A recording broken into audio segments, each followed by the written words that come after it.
आपण सध्या भंडाऱ्याच्या मोहाडी तालुक्यातील धुसाळा शेतशिवार परिसरात आहोत। येथे खरं पाहायला गेलं तर मोठ्या प्रमाणात भंडारा जिल्ह्यात धानाची लागवड होत असते। मात्र धुसाळा येथे काही शेतकरी आहेत जे मिरच्याची लागवड मोठ्या प्रमाणात करतात, त्यामुळे त्यांना मोठा फायदा होत असल्याचे ते सांगतात। आपण बघू शकतो या शेतशिवारात ज्या प्रकारे आता मिरचीचा तोडा आपल्याला पाहायला मिळतोय, या परिसरातील महिला मजूर जे आहेत त्यांना यामुळे कुठेतरी रोजगाराची संधी उपलब्ध झालेली आहे। खरं पाहायला गेलं तर धानाच्या तुलनेत या बागायती शेतीमध्ये जास्त नफा होतो असे शेतकरी सांगतात आणि त्यामुळे या परिसरातही मोठ्या प्रमाणात खरं पाहायला गेलं तर धानासोबतच इतर पिकाची लागवड सुद्धा शेतकरी करायला पाहतात। आपल्यासोबत बोलण्याकरिता येथील काही शेतकरी आहेत, आपण त्यांच्याकडून थेट जाणून घेऊया। दादा, काय सांगाल, काय तुमचं नाव आहे आणि कशा प्रकारची शेती तुम्ही इथं मिरचीची करता? माझे नाव प्रवीण चिंतामण सेलोकर आहे। मी धुसाळा येथील शेतकरी आहे। माझी 3.5 एकर शेती आहे। 3.5 एकर मधून 1 एकर शेती मी मिरची दरवर्षी लागवड करत असतो आणि बाकीची जो 2.5 एकर आहे ते धानाळी लागवड करत असतो। आणि धानाळी लागवड केल्यानंतर धान असा एक क्षेत्र आहे, आपला क्षेत्र भंडारा जिल्हा म्हणला तर धानाची भाताची शेती खूप जास्त होत असते आपल्या क्षेत्रात। परंतु बागायती शेती अशी आहे की शेतकऱ्याचा निर्वाळा करण्यासाठी एका महिन्यात म्हणजे असा समजा का दर महिन्याला आपल्याला या शेतातून या मिरची पिकातून जो उत्पन्न मिळत असते तो उत्पन्न शेतकऱ्यासाठी खूप वरदान असा ठरत असते। आणि त्या पिकामधून मागच्या काही काळामध्ये काही मिरचीचे रेट थोडे डाऊन होते आणि डाऊन असल्या कारणानं थोडी बिकट परिस्थिती आली होती।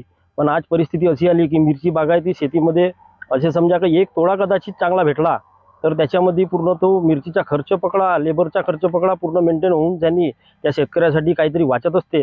आणि धानाच्या शेतीमध्ये म्हणाला तर धानाच्या शेतीमध्ये आपल्याला खूप जास्त त्रास होत असतो, कारण की धानाच्या शेतीसाठी जो कीड येते, जे रोगराई येते तो खूप प्रमाणात येत असते आणि पाहिजे तितका प्रॉफिट त्या धानाच्या शेतीमध्ये होत नाही।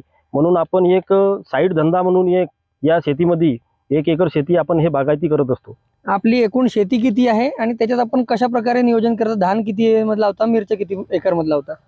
आपण 2.5 एकर मध्ये धान लावत असतो आणि 1 एकर मध्ये मिरची लागवड करत असतो। तर ही मिरची आपल्याला जून महिन्यामध्ये लागवड करायची असते आणि ते रोपटे आम्ही बाहेरून कुठून तरी त्या पॉली हाऊसमधून घेऊन लागवड करत असतो। ड्रीपचा सिस्टम आहे, त्यांना 50,000 रुपये लगभग ड्रीपला, एका एकराला 50,000 खर्च येतो। आणि मल्चिंग वगैरे टाकून बेड वगैरे पाडून तो रोपटे आणून 20,000चे रोपटे होता एका एकराला। आणि ते रोपटे लावून त्यांच्या दवाईच्या खताच्या नियोजन वेळोवेळी व्यवस्थितरित्या पार पाडत असतो। आणि त्याच्यातून महिन्याला आपल्याला कमीत कमी 2 महिन्याच्या नंतर मिरचीला तोडा चालू होते आणि त्या तोड्यातून आपल्याला रेट कधी भरपूर असले तर 50% वरचा नफा, 70% नफा आपल्याला मिरचीतून होत असतो आणि त्याच्यातून आपला जीवनाचा उदरनिर्वाह चालू असते। आणि दुसरी एक म्हणण्याची बाब म्हणजे जो लेबर वर्ग आहे, जो मजूरदार वर्ग आहे, त्या मजूरदाराला एक चांगला म्हणून असा रोजंदारी म्हणून या माध्यमातून मिळत असते। नक्कीच। पण तुम्ही या मिरची आता किती एकर मध्ये लावली, त्यासाठी लागवडीला किती खर्च आला आणि नफा किती त्याच्यातून मिळतो? मला 1 एकर शेती लावण्यासाठी, मिरची लावण्यासाठी मला कमीत कमी 70,000 रुपये खर्च आला स्टार्टिंगलाच, म्हणजे जो पहिल्यांदा। आणि त्याच्यानंतर कंटिन्यू म्हणजे दवाई मारणे, हे मारणे, लेबरचा खर्च वगैरे पकडून त्याला 2.25 लाखापर्यंत तो खर्च जातो। आणि त्याच्यातून मला कमीत कमी 4-4.5 लाखापर्यंत मिरची विकायला तयार असते। आणि 4.5 लाख रुपयामधून आपण 2.25 लाख रुपये खर्च वजा केला तर 2 एकरात शेती, धानाच्या शेतीमध्ये तितका उत्पन्न होत नाही जितका उत्पन्न आपल्याला मिरचीच्या शेतीतून होतं।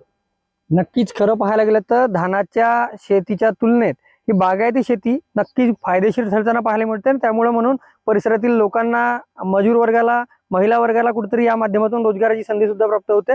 आणि त्यामुळं धानासोबतच जोडधंदा म्हणून काही एकरमध्ये शेतकरी जे आहेत ते मिरच्याचे पीक घेतात आणि मोठ्या प्रमाणात त्याचा फायदा जो आहे शेतकऱ्यांना होताना पाहायला मिळत आहे। रुपेश सपाटे, TVNN मराठी, भंडारा।